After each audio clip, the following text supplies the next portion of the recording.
fair to say the F1 calendar has expanded a lot recently, with more and more calendars, circuits seemingly added to the calendar every season, and that seems likely to continue, with lots of tracks being rumoured to join the calendar. So I thought I'd go through 9 old circuits and see which ones could re-enter F1. And starting off with number 9, Watkins Glen, commonly known as the Glen, the circuit hosted the US Grand Prix from 1961 to 1980.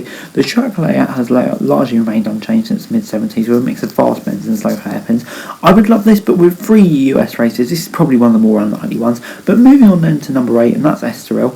Estrel is in Portugal and renowned for being the location of Ayrton Senna's first ever F1 victory in 1985. It hosted the Portuguese Grand Prix from 1984 to 86, but was later dropped. It would be great to have a race in Portugal again. But moving on into number 7, and that's in Buenos Aires. It hosted 20 F1 races on and off between 1953 and 1998. Using a range of different layouts. Greats like Ascari, Fangio, Stewart and Schumacher all took victories there. Moving on then to number 6, and that is Moneycore. Moneycore was one of the more recent tracks we dropped from the F1 schedule, hosting the final French Grand Prix in 2008. Featured a mix of slow hairpins, tight chicanes and sweeping bends, with many of the corners modelled on famous turns of the calendars. And with Paul Ricard seemingly dropping off, could this be a replacement? But moving on then to number 5, and Hockenheim ring. It seems like to me Hockenheim ring has just been missed desperately. F1... it's just a shame for the last few years there's been no German Grand Prix, and I'd definitely love to have that back. And Hockenheim ring or Nürburgring are mostly indifferent, but I'd probably just say Hockenheim ring. I always think back to some of the bangers we had there, 2019, 2018, both absolutely incredible races, and I would love them back. To be honest, because it always seems like F1 throws up a great race there. But moving on then to number 4, and that's Adelaide. The circuit was previously home to the Australian Grand Prix from 1985 to 95 before Albert Park. It often produced good racing, including several overtaking opportunities despite being a street circuit.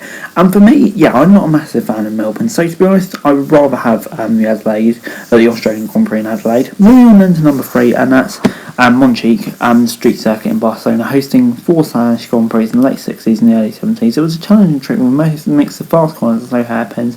And for me, I'm not a massive fan of Barcelona either, so if we want to replace the Spanish Grand Prix, maybe we could go that for a really old location. It'd be intriguing to see modern cars there. Moving on then to number 2, and that's Motorsport Park. Now called the Canadian Tree Tyre Motorsport Park, this track regularly held the Canadian Grand Prix between 1967 and 77.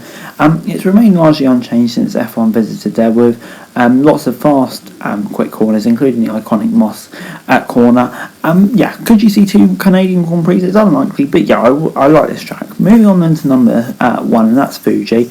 F1 had 2 brief stints at Fuji Speedway between 1976 and 77 and 2007-2008, with long start-finish straights and few slope corners, the stunning backdrop of the Fuji Mountains. Suzuka's a great track. This is a great track. It just seems like Japan is blessed with brilliant tracks. But anyway, guys, that's it for the video. Thanks very much for watching. Remember to like, share, subscribe, and thoughts, comments, down below. Follow us with the description for daily football news and subscribe to my channel on screen, and I'd be greatly appreciated. Thanks very much for watching. Peace.